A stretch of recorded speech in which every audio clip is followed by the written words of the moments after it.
ಪ್ರಪಂಚದಲ್ಲೇ ಅತ್ಯಂತ ಚಿಕ್ಕ ದೇಶಗಳಲ್ಲಿ ಇಸ್ರೇಲ್ ಕೂಡ ಒಂದು. ಈ ದೇಶ ಎಷ್ಟು ಚಿಕ್ಕದಂದ್ರೆ ನಮ್ಮ ಕರ್ನಾಟಕದಲ್ಲಿ ಸುಮಾರು 8 ಇಸ್ರೇಲ್ ದೇಶಗಳನ್ನ ಸುಲಭವಾಗಿ ಸೇರಿಸಬಹುದು. ಇಸ್ರೇಲ್ನ ಜನಸಂಖ್ಯೆ ಕೇವಲ 1,01,00,000 ಅಂದ್ರೆ ಅದು ನಮ್ಮ ಬೆಂಗಳೂರಿನ ಜನಸಂಖ್ಯೆಯಷ್ಟು. ಆದ್ರೂ ಇದು ಪ್ರಪಂಚದಲ್ಲೇ ಮೋಸ್ಟ್ ಪವರ್ಫುಲ್ ದೇಶಗಳಲ್ಲಿ ಒಂದು. ಇದು ಎಷ್ಟು ಪವರ್ಫುಲ್ ಅಂದ್ರೆ ಇದರ ಸುತ್ತಲೂ ಇರೋ 7 ಅರಬ್ ದೇಶಗಳು ಒಟ್ಟಾಗಿ ಒಂದೇ ಸಾರಿ ಇದರ ಮೇಲೆ ಯುದ್ಧ ಮಾಡಿದರೂ ಇಸ್ರೇಲ್ ಅನ್ನ ಸೋಲಿಸಲು ಸಾಧ್ಯವಾಗಲಿಲ್ಲ. ಟೆಕ್ನಾಲಜಿಯಲ್ಲಿ ಇವರಿಗೆ ಸ್ಪರ್ಧೆ ಇಲ್ಲ, ಕೃಷಿಯಲ್ಲೂ ಇವರನ್ನ ಮೀರಿದವರು ಯಾರೂ ಇಲ್ಲ. ಕುಡಿಯಲು ನೀರು ಇಲ್ಲದಿದ್ರೂ ಮರುಭೂಮಿಯಲ್ಲಿ ಇವರು ಬೆಳೆಗಳನ್ನ ಬೆಳೆಯುತ್ತಿದ್ದಾರೆ. ಹಾಲು ಉತ್ಪಾದನೆಯಲ್ಲೂ ಇಸ್ರೇಲ್ ನಂಬರ್ 1. ಇದುವರೆಗೆ 9 ಬಾರಿ ಬೇರೆ ದೇಶಗಳು ಇಸ್ರೇಲ್ ಮೇಲೆ ಯುದ್ಧ ಮಾಡಿದರೂ 1 ಬಾರಿಯೂ ಸೋತಿಲ್ಲ ಇಸ್ರೇಲ್. ಪ್ರಪಂಚದ ಎಲ್ಲಾ ಕ್ರೈಸ್ತರಿಗೂ ಪವಿತ್ರವಾದ ಯೇಸು ಕ್ರಿಸ್ತರು ಜನ್ಮಿಸಿದ ಪವಿತ್ರ ಭೂಮಿ ಕೂಡ ಈ ದೇಶದಲ್ಲೇ ಇದೆ. ಇಸ್ರೇಲ್ ದೇಶದ ಅಧಿಕೃತ ಹೆಸರು ಸ್ಟೇಟ್ ಆಫ್ ಇಸ್ರೇಲ್. ಈ ದೇಶದ ರಾಜಧಾನಿ ಜೆರುಸಲೇಂ. ಈ ನಗರದಲ್ಲೇ ಕ್ರೈಸ್ತರ ನಂಬಿಕೆಯ ಪ್ರಕಾರ ದೇವರ ಮಗನಾಗಿ ಭಾವಿಸಲ್ಪಡುವ ಯೇಸು ಕ್ರಿಸ್ತರ ಜೀವನದ ಮುಖ್ಯ ಘಟನೆಗಳು ನಡೆದವು ಎಂದು, ಅವರು ಇಲ್ಲಿ ಶಿಲುಬೆಗೇರಿಸಲ್ಪಟ್ಟರು ಎಂದು, ಇಲ್ಲೇ ಸಮಾಧಿ ಮಾಡಲ್ಪಟ್ಟರು ಎಂದು ಕ್ರೈಸ್ತರು ನಂಬುತ್ತಾರೆ. ಫ್ರೆಂಡ್ಸ್, ನಿಮಗೆ ಗೊತ್ತಾ, ಇಸ್ರೇಲ್ ದೇಶ ಅಧಿಕೃತವಾಗಿ 1948ರಲ್ಲಿ ರಚನೆಯಾಯಿತು. ಆದ್ರೆ ಆ ದೇಶದ ಇತಿಹಾಸ ಸಾವಿರಾರು ವರ್ಷಗಳ ಹಿಂದೆಯೇ ಆರಂಭವಾಗಿತ್ತು. ಯಹೂದಿಗಳು ಸಾವಿರಾರು ವರ್ಷಗಳಿಂದ ಪ್ರಪಂಚದಾದ್ಯಂತ ಚೆಲ್ಲಾಪಿಲ್ಲಿಯಾಗಿ ಜೀವಿಸುತ್ತಿದ್ದರು. ಅವರಿಗೆ ಸ್ಥಿರವಾದ ಸ್ವಂತ ದೇಶವಿರೋದಿಲ್ಲ. ಒಂದು ಸ್ಥಳದಿಂದ ಮತ್ತೊಂದಕ್ಕೆ ಸ್ಥಳಾಂತರಗೊಂಡು ಅನೇಕ ಕಷ್ಟಗಳು, ಅನ್ಯಾಯಗಳು, ಬಾಧೆಗಳನ್ನ ಎದುರಿಸುತ್ತಿದ್ದರು. ವಿಶೇಷವಾಗಿ 2ನೇ ವಿಶ್ವಯುದ್ಧದ ಸಮಯದಲ್ಲಿ ಅವರು ಅನುಭವಿಸಿದ ಬಾಧೆಗಳು ಅಮಾನುಷ್ಯವಾಗಿದ್ದವು. ಆ ಘಟನೆಗಳ ನಂತರ ಅವರಲ್ಲಿ ಒಂದು ಆಲೋಚನೆ ಬಲಪಡುತ್ತೆ, ನಮ್ಮ ಭದ್ರತೆಗಾಗಿ, ನಮ್ಮ ಗೌರವಕ್ಕಾಗಿ ಒಂದು ಸ್ವಂತ ದೇಶ ಬೇಕು ಎಂದು. ಹೀಗೆ ಅನೇಕ ಹೋರಾಟಗಳ ನಂತರ 1948 ಮೇ 14ರಂದು ಡೇವಿಡ್ ಬೆನ್ ಗುರಿಯನ್ ಇಸ್ರೇಲ್ ದೇಶವನ್ನ ಅಧಿಕೃತವಾಗಿ ಘೋಷಿಸಿದ. ಆದ್ರೆ ದೇಶ ಘೋಷಣೆಯಾದ 24 ಗಂಟೆಗಳ ಒಳಗಡೆನೆ ತಕ್ಷಣ ಸಮಸ್ಯೆಗಳು ಆರಂಭವಾಗುತ್ತವೆ. ಸುತ್ತಲೂ ಇದ್ದ ಅರಬ್ ದೇಶಗಳು ತಕ್ಷಣ ಇಸ್ರೇಲ್ ವಿರುದ್ಧ ಯುದ್ಧಕ್ಕೆ ಇಳಿದವು. ಹೊಸದಾಗಿ ರಚಿತವಾದ ಚಿಕ್ಕ ದೇಶದ ಸುತ್ತಲೂ ಶತ್ರುಗಳಿಂದ ತುಂಬಿ ಹೋಗಿತ್ತು. ಎಲ್ಲರೂ ಇಸ್ರೇಲ್ ಹೆಚ್ಚು ಕಾಲ ಉಳಿಯಬಾರದು ಎಂದುಕೊಂಡಿದ್ದರು. ಆಗ ಇಸ್ರೇಲ್ ಜನಸಂಖ್ಯೆ ಕೇವಲ 5 ಲಕ್ಷ, ಶತ್ರು ದೇಶಗಳ ಜನಸಂಖ್ಯೆ 6 ಕೋಟಿ, ಅಂದ್ರೆ ಇಸ್ರೇಲ್ಗಿಂತ 120 ಪಟ್ಟು ಹೆಚ್ಚು. ಆ ಯುದ್ಧದಲ್ಲಿ ಯಾವ ದೇಶವೂ ಇಸ್ರೇಲ್ಗೆ ಬೆಂಬಲ ನೀಡೋದಿಲ್ಲ. ಇಸ್ರೇಲ್ ಒಂಟಿಯಾಗಿ ಹೋರಾಡಿ ಗೆಲ್ಲುತ್ತೆ. ಅರಬ್ ದೇಶಗಳು ಸೋಲುತ್ತವೆ. ನಂತರ ಹಲವಾರು ಬಾರಿ ಇಸ್ರೇಲ್ ಮೇಲೆ ಯುದ್ಧಗಳು ನಡೆದವು. ಯುದ್ಧ ನಡೆದ ಪ್ರತಿ ಬಾರಿಯೂ ಇಸ್ರೇಲ್ನೇ ಗೆಲ್ಲುತ್ತೆ. ಇದುವರೆಗೆ 1 ಬಾರಿಯೂ ಸೋತಿಲ್ಲ. ಇಸ್ರೇಲ್ ಅಲ್ಲಿ 99% ಅಷ್ಟು ಜನರಿಗೆ ಓದಲು ಬರೆಯಲು ಬರುತ್ತೆ. ಇವರ ಓದು ನಮ್ಮಂತೆ ಅಂಕಗಳಿಗೋಸ್ಕರ ಇರೋದಿಲ್ಲ. 1960ರಿಂದ ಇಂದಿನವರೆಗೆ ಇಸ್ರೇಲ್ಗೆ ಸೇರಿದ 13 ಜನರು ನೊಬೆಲ್ ಪ್ರೈಸ್ ಪಡೆದುಕೊಂಡಿದ್ದಾರೆ. ಇಷ್ಟೇ ಅಲ್ಲದೆ ಸ್ವಂತವಾಗಿ ಉಪಗ್ರಹಗಳನ್ನ ತಯಾರಿಸಿ ಸ್ಪೇಸ್ಗೆ ಕಳುಹಿಸುವ ಟೆಕ್ನಾಲಜಿ ಈ ಪ್ರಪಂಚದಲ್ಲಿ ಕೇವಲ 10 ದೇಶಗಳ ಬಳಿ ಮಾತ್ರ ಇದೆ. ಅದರಲ್ಲಿ ಇಸ್ರೇಲ್ ಕೂಡ ಒಂದು. 1988ರಿಂದ ಇಂದಿನವರೆಗೆ ಇಸ್ರೇಲ್ 15ಕ್ಕೂ ಹೆಚ್ಚಿನ ಸ್ಯಾಟಲೈಟ್ ಗಳನ್ನ ಸ್ಪೇಸ್ಗೆ ಕಳಿಸಿದೆ. ಹಾಗೇನೆ ಸ್ಕೂಲ್ ಮಕ್ಕಳು ತಯಾರಿಸಿದ ಸ್ಯಾಟಲೈಟ್ ಅನ್ನ ಸ್ಪೇಸ್ಗೆ ಲಾಂಚ್ ಮಾಡಿದ ಮೊದಲ ದೇಶ ಸಹ ಇಸ್ರೇಲ್. ಅಮೆರಿಕದಲ್ಲಿ ಪ್ರತಿ 10,000 ಜನರಿಗೆ 85 ಜನರು ಸೈಂಟಿಸ್ಟ್ಗಳು, ಇಂಜಿನಿಯರ್ಗಳಿದ್ದಾರೆ. ಜಪಾನ್ ನಲ್ಲಿ ಪ್ರತಿ 10,000ಕ್ಕೆ 83 ಜನರು ಸೈಂಟಿಸ್ಟ್ಗಳು, ಇಂಜಿನಿಯರ್ಗಳಿದ್ದಾರೆ. ಆದ್ರೆ ಅದೇ ಇಸ್ರೇಲ್ ಅಲ್ಲಿ ಪ್ರತಿ 10,000 ಜನರಿಗೆ 140 ಜನರು ಸೈಂಟಿಸ್ಟ್ಗಳು, ಇಂಜಿನಿಯರ್ಗಳಿದ್ದಾರೆ. ಇದರಿಂದಾನೇ ಇಸ್ರೇಲ್ನ ಶಿಕ್ಷಣ ವ್ಯವಸ್ಥೆ ಎಷ್ಟು ಬಲಿಷ್ಠವಾಗಿದೆ ಎಂದು ಅರ್ಥವಾಗ್ತದೆ. ಇಸ್ರೇಲ್ ಅಲ್ಲಿ 66% ಅಷ್ಟು ಭೂಮಿ ಮರುಭೂಮಿಯಾಗಿರುತ್ತೆ. ಇಲ್ಲಿ ಮಳೆ ಬಹಳ ಕಡಿಮೆ. ಕುಡಿಯಲು ನೀರು ಇಲ್ಲದೆ ಇರೋದ್ರಿಂದ ಪಕ್ಕದ ಸಮುದ್ರದಿಂದ ಪೈಪ್ಲೈನ್ ಗಳ ಮೂಲಕ ಉಪ್ಪು ನೀರನ್ನ ತಂದು ಉಪ್ಪನ್ನ ತೆಗೆದು ಬಳಸ್ತಾರೆ. ಕುಡಿಯಲು ನೀರು ಇಲ್ಲದಿದ್ರೂ ಇವರು ಕೃಷಿ ಹೇಗೆ ಮಾಡ್ತಾರೆ ಅಂದ್ರೆ, ಇಸ್ರೇಲ್ನ ಮನೆಗಳಲ್ಲಿ ಬಳಸುವ 60% ನೀರು, ಇಂಡಸ್ಟ್ರಿಗಳಲ್ಲಿ ಬಳಸುವ 85% ಅಷ್ಟು ನೀರು, ಇವೆಲ್ಲವೂ ಸಮುದ್ರದ ನೀರಿನಿಂದ ಡಿಸ್ಯಾಲಿನೇಷನ್ ಮೂಲಕ ತಯಾರಿಸಿದ ನೀರೇ. ಈ ಬಳಸಿದ ಕೊಳಚೆ ನೀರನ್ನ 20% ರೀಸೈಕಲ್ ಮಾಡುವುದೇ ಬಹಳ ಕಷ್ಟ. ಅಂತಹದ್ದು ಇಸ್ರೇಲ್ 97% ಡ್ರೈನೇಜ್ ವಾಟರ್ ಅನ್ನ ಶುದ್ಧೀಕರಿಸಿ ಅದೇ ನೀರಿನಿಂದ ದೇಶದ ಕೃಷಿಗೆ ನೀರು ಒದಗಿಸುತ್ತದೆ. ಅಂದರೆ ಸ್ನಾನ ಮಾಡಿ ತಟ್ಟೆಗಳನ್ನ ತೊಳೆದ ನೀರಿನಿಂದಲೇ ಇವರು ಬೆಳೆಗಳನ್ನ ಬೆಳೀತಾರೆ. ಇವರಿಗೆ ಬೇಕಾದ 90% ಆಹಾರ ಪದಾರ್ಥಗಳನ್ನ ಇವರೇ ಸ್ವಂತವಾಗಿ ಬೆಳೀತಾರೆ. ಇಷ್ಟೇ ಅಲ್ಲದೆ US, UK ಮುಂತಾದ ಡೆವಲಪ್ಡ್ ದೇಶಗಳಲ್ಲಿ 30% ನೀರು ಲೀಕೇಜ್ ಇಂದ ವೇಸ್ಟ್ ಆಗ್ತದೆ. ಆದ್ರೆ ಇಸ್ರೇಲ್ ಅಲ್ಲಿ ಕೇವಲ 7% ನೀರು ಮಾತ್ರ ಲೀಕೇಜ್ ಇಂದ ವೇಸ್ಟ್ ಆಗ್ತದೆ. ನೀರನ್ನ ಹೇಗೆ ಬಳಸಬೇಕು ಎಂಬುದು ಇಸ್ರೇಲ್ಗೆ ಗೊತ್ತಿರುವಷ್ಟು ಬೇರೆ ಯಾವ ದೇಶಕ್ಕೂ ಗೊತ್ತಿಲ್ಲ. ಅದಕ್ಕಾಗಿ ನೀರನ್ನ ರೀಸೈಕಲ್ ಮಾಡುವ ದೇಶಗಳಲ್ಲಿ ಇಸ್ರೇಲ್ ಪ್ರಪಂಚದಲ್ಲೇ ನಂಬರ್ 1 ಸ್ಥಾನದಲ್ಲಿದೆ. ಡ್ರಿಪ್ ಇರಿಗೇಷನ್ ಸಿಸ್ಟಮ್ ಅನ್ನ ಕಂಡುಹಿಡಿದವರು ಇವರೇ. ಈ ಸಿಸ್ಟಮ್ ಮೂಲಕ ಇವರು 70% ಕಡಿಮೆ ನೀರಿನೊಂದಿಗೆ ಬೆಳೆಗಳನ್ನ ಬೆಳೀತಾರೆ. ಇಸ್ರೇಲ್ ಅಲ್ಲಿ ಶುಕ್ರವಾರ ಸಂಜೆಯಿಂದ ಶನಿವಾರ ಸಂಜೆಯವರೆಗೂ ಬಹಳಷ್ಟು ಕಡೆಗಳಲ್ಲಿ ಅಂಗಡಿಗಳು ಮುಚ್ಚಿರುತ್ತವೆ. ಯಾಕಂದ್ರೆ ಆ ಸಮಯವನ್ನ ಅವರು ಪವಿತ್ರ ಸಮಯವೆಂದು ಭಾವಿಸ್ತಾರೆ. ಆ ದಿನವನ್ನ ಸಬ್ಬಾತ್ ಎಂದು ಕರೀತಾರೆ. ಆ ಸಮಯದಲ್ಲಿ ಕುಟುಂಬದೊಂದಿಗೆ ಕಳೆಯೋದು, ವಿಶ್ರಾಂತಿ ತೆಗೆದುಕೊಳ್ಳೋದು ಅವರ ಸಂಪ್ರದಾಯ. ಒಂದು ಕಾಲದಲ್ಲಿ ಇಸ್ರೇಲ್ನ ದೊಡ್ಡ ಭಾಗ ಮರುಭೂಮಿಯಿಂದಲೇ ತುಂಬಿ ಹೋಗಿತ್ತು, ಸುತ್ತಲೂ ಮರಳು ಮಾತ್ರ ಕಾಣ್ತಿತ್ತು. ಆದ್ರೆ ಇಂದು ಪರಿಸ್ಥಿತಿ ಸಂಪೂರ್ಣ ಬದಲಾಗಿದೆ. ಇದುವರೆಗೆ ಇಸ್ರೇಲ್ ಅಲ್ಲಿ ಸುಮಾರು 240 ಮಿಲಿಯನ್ ಮರಗಳು ಅಂದ್ರೆ 24 ಕೋಟಿ ಮರಗಳನ್ನ ನೆಟ್ಟಿದ್ದಾರೆ. ಒಂದು ಕಾಲದಲ್ಲಿ ಮರಳು ಮೈದಾನಗಳಂತೆ ಕಾಣುತ್ತಿದ್ದ ಸ್ಥಳಗಳಲ್ಲಿ ಇಂದು ಹಸಿರು ಕಾಣ್ತದೆ. ಇಸ್ರೇಲ್ ಜನರ ವರ್ತನೆ ಕೂಡ ವಿಶೇಷವಾಗಿರುತ್ತೆ.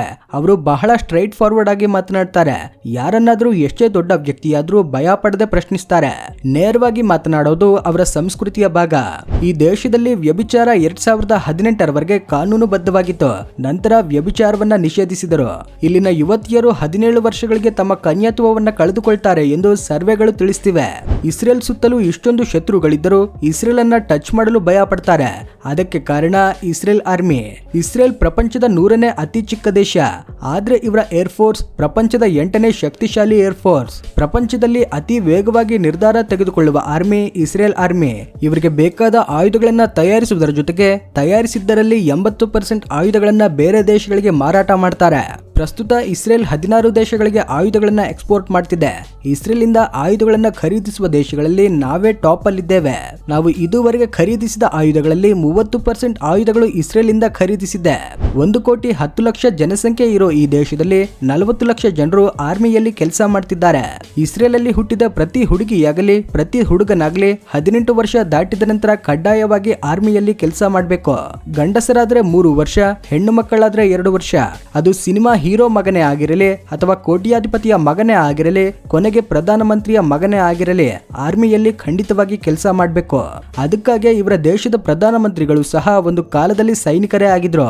ಈ ನಿಯಮದಿಂದ ಇಸ್ರೇಲ್ ಅಲ್ಲಿರುವ ಪ್ರತಿಯೊಬ್ಬರಿಗೂ 18 ವರ್ಷ ವಯಸ್ಸಿಗೆನೆ ಒಂದು ಸಮಸ್ಯೆಯನ್ನ ಹೇಗೆ ನಿಭಾಯಿಸಬೇಕು, ದೇಶ ಎಂದ್ರೇನು ಎಂಬುದು ತಿಳಿಯುತ್ತೆ.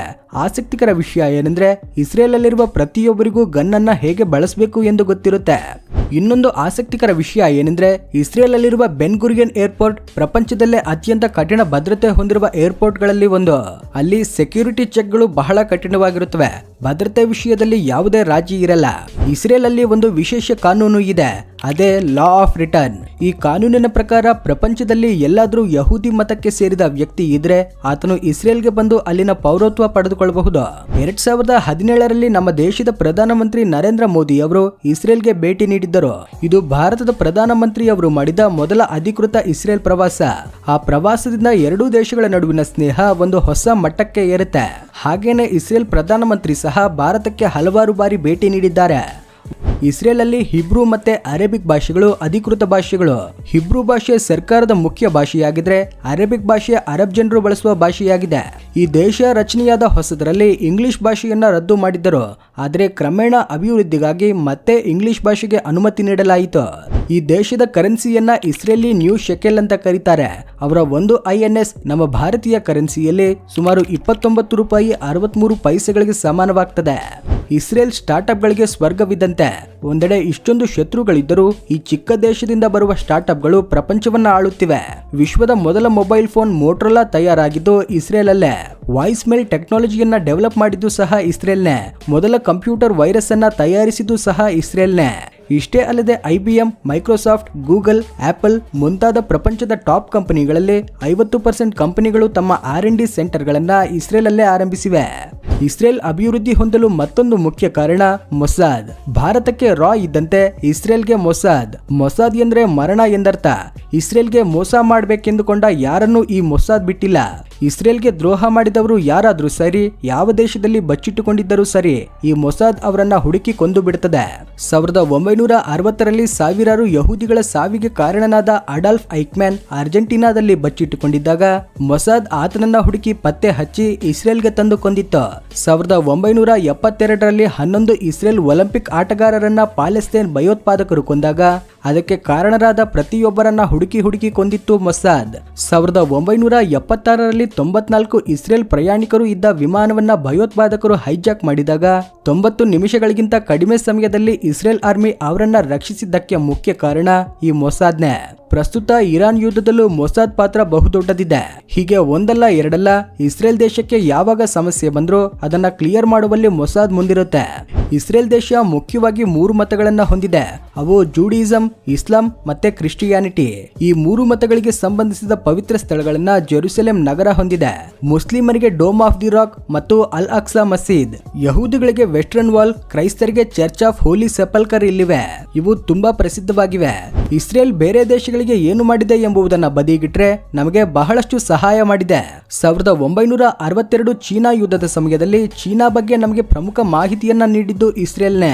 1971 1999 ಯುದ್ಧದ ಸಮಯದಲ್ಲಿ ನಮಗೆ ಬೇಕಾದ ಆಯುಧಗಳನ್ನ ತಕ್ಷಣ ಸಪ್ಲೈ ಮಾಡಿದ ದೇಶ ಇಸ್ರೇಲ್. ಈ ದೇಶದಲ್ಲಿ ಪ್ರತಿ 4 ವರ್ಷಗಳಿಗೊಮ್ಮೆ ಚುನಾವಣೆಗಳು ನಡೆಯುತ್ತವೆ. 2013ರಲ್ಲಿ ಇಸ್ರೇಲ್ ಪ್ರಧಾನಮಂತ್ರಿಗಾಗಿ ನಡೆದ ಚುನಾವಣೆಯಲ್ಲಿ ಸುಮಾರು 34 ರಾಜಕೀಯ ಪಕ್ಷಗಳು ಸ್ಪರ್ಧಿಸಿದವು. ಅವರಲ್ಲಿ ಅಂತಿಮವಾಗಿ ಬೆಂಜಮಿನ್ ನೆತನ್ಯಾಹು ಎಂಬ ವ್ಯಕ್ತಿ ಲಿಕುಡ್ ಪಾರ್ಟಿಯ ಪರವಾಗಿ ಗೆದ್ದರು. ನಂತರದ ಚುನಾವಣೆಗಳಲ್ಲೂ ಇವರೇ ಗೆದ್ದು ಪ್ರಸ್ತುತವೂ ಇವರೇ ಇಸ್ರೇಲ್ ಪ್ರಧಾನಮಂತ್ರಿಯಾಗಿ ಅಧಿಕಾರದಲ್ಲಿದ್ದಾರೆ. 2009ರಿಂದ ಅಂದ್ರೆ ಕಳೆದ 16 ವರ್ಷಗಳಿಂದ ಇವರೇ ಇಸ್ರೇಲ್ ಪ್ರಧಾನಮಂತ್ರಿಯಾಗಿ ದೇಶಕ್ಕೆ ಸೇವೆ ಸಲ್ಲಿಸುತ್ತಿದ್ದಾರೆ. ನೋಡಿದ್ರಲ್ವಾ ಫ್ರೆಂಡ್ಸ್, ಇಸ್ರೇಲ್ ದೇಶದ ಕೆಲವೊಂದು ಆಸಕ್ತಿಯಾದ ವಿಷಯಗಳನ್ನ. ಈ ವಿಡಿಯೋ ಇಷ್ಟವಾಗಿದ್ರೆ ಲೈಕ್ ಮಾಡಿ, ಶೇರ್ ಮಾಡಿ. ಹಾಗೇನೆ ನೀವು ಯಾವ ಊರಿಂದ ವಿಡಿಯೋ ನೋಡ್ತಿದ್ದೀರಾ ಎಂಬುದನ್ನ ಕಮೆಂಟ್ ಮುಖಾಂತರ ತಿಳಿಸಿ. ಈ ರೀತಿ ಇಂಟ್ರೆಸ್ಟಿಂಗ್ ವಿಡಿಯೋಗಳಿಗೋಸ್ಕರ ನಮ್ಮ ಚಾನೆಲ್ಗೆ ಸಬ್ಸ್ಕ್ರೈಬ್ ಮಾಡ್ಕೊಳ್ಳಿ. Thanks for watching.